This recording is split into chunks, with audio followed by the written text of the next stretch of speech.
라디오 땡땡 기도입니다. 오늘 날마다 적기로 큐티 본문은 사무엘하 21장 7절에서 14절 말씀입니다. 사무엘하 21장 7절에서 14절 말씀의 제목은 사울의 첩 리스바의 철야. 다윗의 시대에 3년 기근이 발생합니다.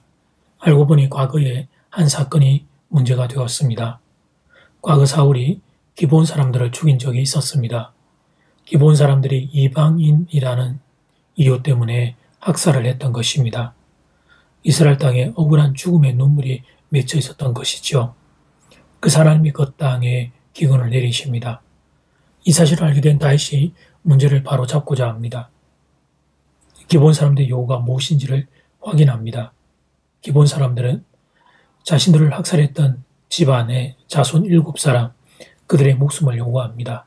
6절 말씀, 사울 가문 자손 7사람을 우리에게 내주소서. 여호와께서 택하신 사울의 골 기브아에서 우리가 그들을 여호와 앞에서 목매어 달겠나이다. 하니 다윗 왕이 이르되 내가 내주리라 하니라. 그래서 다윗이 사울의 손자 요나단의 아들 무비보셋은 아끼고 다른 사울의 후손 7을 내어줍니다. 기브온 사람들은 사울 자손들의 시체를 전시용으로 목매어 죽은 상태 그대로 매달아 두었습니다. 장례도 지나지 못하게 한 것이었습니다. 그런데 그 중에 사울의 첩 리스바에게서 난 두 아들이 포함되어 있었습니다. 리스바는 두 아들이 처형된 날부터 비가 내릴 때까지 자리를 뜨지 않고 밤낮으로 시체를 지킵니다. 낮에는 새들을 쫓고 밤에는 들짐승을 쫓았습니다. 10절 말씀, 아야의 딸 사울의 첩 리스바가 굵은 배를 가져다가 자기를 위하여 바위 위에 펴고 곡식 베기 시작할 때부터 하늘에서 비가 시체에 쏟아지기까지 그 시체의 낮에는 공중의 새가 앉지 못하게 하고 밤에는 들짐승이 범하지 못하게 한지라. 리스바는 굵은 뼈로 만든 천을 가져다가 바위돌 위에 쳐놓고 몇 달 동안 자신의 자식들과 조카들의 시체를 지켰습니다. 그녀는 죽은 사람들을 언약적 저주에서 보호하기 위해 일을 했는지도 모릅니다. 순식간에 두 아들 잃은 것도 억울한데 시체를 가져다가 장사 지낼 수도 없었던 여인의 고통은 한이라는 말 외에 그 어떤 말로도 설명할 수 없을 것입니다. 복수는 언제나 새로운 아픔을 잉태하게 됩니다. 뒤늦게 다윗은 리스바 이 여인의 철야 소식을 들었습니다. 자신의 잘못을 깨달았습니다. 기브온 사람들이 원한을 갚아주기 위한 행동이 너무 지나쳤음을 깨달았습니다. 사울의 후손 7을 내어주는 것은 어쩔 수 없는 일이었지만 예를 갖추어 장례를 치러 왔어야 했는데 그만 그러지 못한 것을 깨달았습니다. 이에 그 7의 시신에 더해 사울과 요나단의 뼈도 가져다가 베냐민 지파의 땅 셀라에 있는 사울의 아버지 기스의 무덤에 합장합니다. 드디어 사울과 요나단이 자신들이 묻혀야 될 장소로 오게 된 것입니다. 죽은 사람에 대한 이해를 갖춘 것입니다. 그 후에 땅이 회복됩니다. 14절 말씀, 사울과 그의 아들 요나단의 뼈와 함께 베냐민 땅 셀라에서 그의 아버지 기스의 묘에 장사하되 모두 다윗 왕의 명령을 따라 행하니라. 그 후에야 하나님의 그 땅을 위한 기도를 들으시니라. 여기에 중요한 말씀이 있습니다. 그 후에야 하나님의 그 땅을 위한 기도 들으셨다는 사실입니다. 그 후에야 3년 기근으로 말랐던 땅에 하늘의 비가 내리게 됩니다. 사랑하는 여러분, 다윗이 기브온 사람들의 원한을 풀어주었을 때 비가 내린 것이 아니었습니다. 그 원한 풀어준다고 하다가 또 너무 지나쳐가 버렸습니다.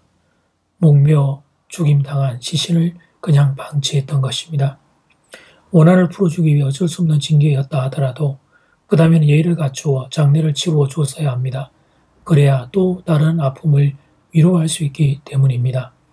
그런데 다윗이 그 사실을 뒤늦게 깨닫게 됩니다. 그리고 시신을 깨끗하게 수습해서 장례를 치러드립니다. 그러자 그 후에야 하나님이 그 땅을 위한 기도를 들으십니다. 사랑하는 여러분, 본문의 교훈을 잘 기억해야 하겠습니다. 억울함을 바로잡는다고 너무 지나쳐 가지 않아야 하겠습니다. 잘못을 바로잡는다고 또 다른 원한을 만들지 않아야 하겠습니다. 마태복음 18장 19절 20절 말씀, 진실로 다시 너희에게 이르노니 네 중에 두 사람이 땅에서 합심하여 무엇이든지 구하면 하늘에 계신 내 아버지께서 저희를 위하여 이루게 하시리라. 두세 사람이 내 이름으로 모인 곳에는 나도 그들 중에 있느니라. 사람과 사람이 합심하여 기도할 때 하나님이 그 기도를 들어주십니다. 억울함 갚는 것은 하나님께 맡기고 마음을 합해 기도하는 분들 되기를 주 이름으로 축복합니다. 이제 첫 번째 기도 시간입니다. 받은 말씀과 개인 기도 제목을 가지고 함께 기도하는 시간입니다. 이 시간 다 함께 마음을 모아 주님 앞으로 나아가겠습니다.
이제 두 번째 기도 시간입니다. 사람이 사람과 합심하여 기도할 때 하나님이 그 기도를 들어주십니다. 억울함 갖는 것은 하나님께 맡기고 마음을 합해 기도하는 분들 되기를 소원합니다. 이 시간 다 함께 마음을 모아 기도드리겠습니다.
하나님, 오늘 본문을 통해 하나님께서 그 땅의 기도를 들어주시는 시점이 언제인가를 배우게 됩니다. 원한들을 하나님 그 억울함들 푸는 것들을, 인간적인 것들을 내려놓고 서로를 위로하고, 그리고 그 마음들을 위로했을 때 그 후에 하나님께서 그 땅의 기도를 들어주심을 보게 됩니다. 마음과 마음이 합해서 기도하는 가정, 마음과 마음이 합해서 기도하는 교회, 마음과 마음이 합해서 기도하는 나라가 되기를 원합니다. 원한 갚음과 억울함 갚음을 하나님께 맡기고 마음을 합하여 기도함으로 우리의 기도가 하나님께 하늘에 상달되는 그런 귀한 일들이 있기를 간절히 소원합니다. 주님 그런 은혜를 허락하여 주시옵소서. 예수님 이름으로 기도드립니다. 아멘. 이제는 각자 개인적으로 기도하시면 되겠습니다. 평안한 밤 되십시오.